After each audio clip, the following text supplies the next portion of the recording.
There is a street in my town. Nobody really remembers its name as they all just call it the Street of Shadows. There are lots of rumors about how it earned its name. Some say the shadow of a person gains sentience and attacks the person. Some say you turn into a shadow if you go there. Some even say it's the path to the shadow realm. Whatever that means. The street is pretty normal during the day. Sure, people avoid it because of the rumors, but kids my age use that street all the time. They do say that they spot something moving once in a while, but it's pretty harmless. The only time that street is avoided by everyone is at night, as nobody who has ever dared to go there at night has ever been found again. Late introduction, but I'm Elijah, a high school student.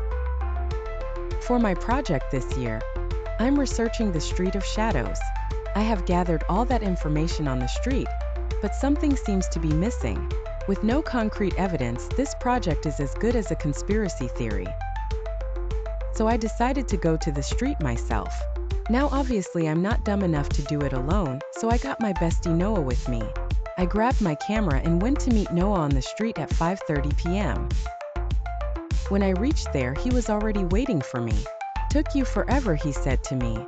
I had to get the camera ready, and all I replied, "Just so you know, I'm only doing this so that you put my name on the project as well.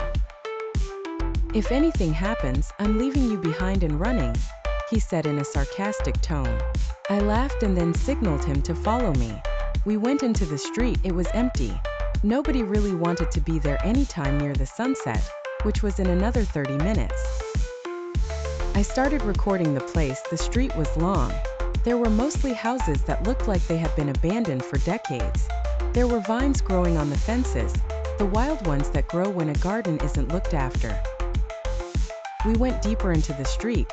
There wasn't much change in the scenery except the end of the street was getting closer. At the end of the street there was just a wall. It used to be a residential street before, so it didn't lead anywhere.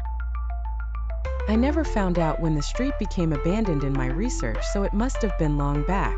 Noah suddenly grabbed me and pointed towards one of the houses. His hands were shaking and he pointed towards a window in one of the houses. "There is something there," he said. His voice was shaking as well. I looked at the window, but I could only see the darkness. The house was abandoned for who knows how long, so it was unlikely that there was anyone there. "I don't see anything there. You probably just imagined it," I said to him. But you're right. Sorry about that," he replied. "It's almost sunset. Let's sit down," I said, pointing to a nearby bench. The bench was clean, unlike everything else on the street. It was probably brought by one of the other kids. We sat down and waited for the sun to set. About 40 minutes later at 6:30, it was fully dark. "So now what?" Noah asked me. "Well, I didn't really think what to do after it's dark. I hope that if anything was there, then it'll show itself as soon as it gets dark. Let's just record this place and leave," I replied. "But what about our project?" he asked.